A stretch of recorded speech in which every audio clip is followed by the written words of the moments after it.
இன்றே டவுன்லோட் செய்து உங்கள் ஃபேவரட் ஷோக்களை என்ஜாய் பண்ணுங்க. என் மேல நீங்க நிறைய மரியாதை வச்சிருக்கீங்க. மரியாதை மட்டும் இல்ல, நம்பிக்கையும் வச்சிருக்கீங்க. ஆமா மாப்ள, உங்களை நம்பாம நான் வேற யாரை நம்ப முடியும்? என் மனசுல ரொம்ப நாளா இருக்கிற ஒரு விஷயத்த நான் உங்ககிட்ட இன்னைக்கு சொல்லியாகணும். சொல்லுங்க. என்கிட்ட சொல்றதுக்கு என்ன தயக்கம்? இதை நான் உங்ககிட்ட முன்னாடியே சொல்லியிருக்கணும். இவ்வளவு நாள் சொல்லாம மறைச்சது என்னோட தப்பு தான். என்ன மன்னிச்சிருங்க அத்தை.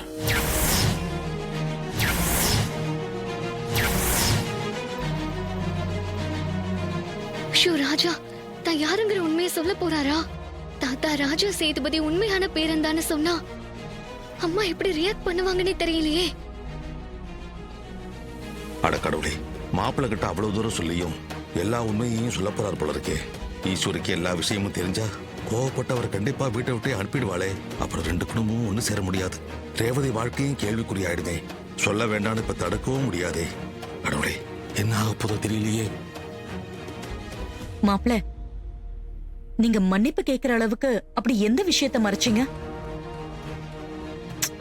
எனக்கு புரியவே இல்ல. எதுவா இருந்தாலும் பரவாயில்ல, சொல்லுங்க. நான் சொல்ல போறது உங்களுக்கு அதிர்ச்சியா தான் இருக்கும். நான் சொல்றது கொஞ்சம் பொறுமையா கேளுங்க அத்தை. நீங்க என் பக்கம் இருக்கிற நியாயத்தை புரிஞ்சுப்பீங்கன்ற நம்பிக்கையில தான் சொல்றேன்.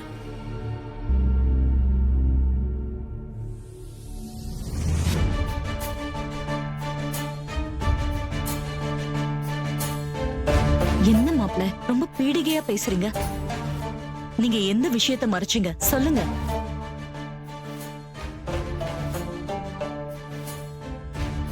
அத்தை, நீங்க நினைக்கிற மாதிரி நான் டிரைவர் இல்லை.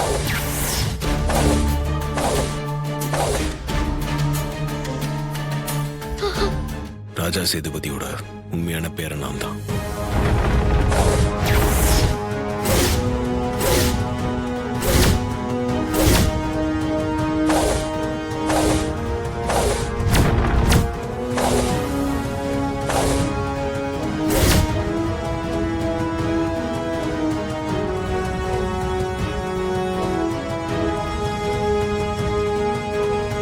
என் அம்மா தான் அபிராமி.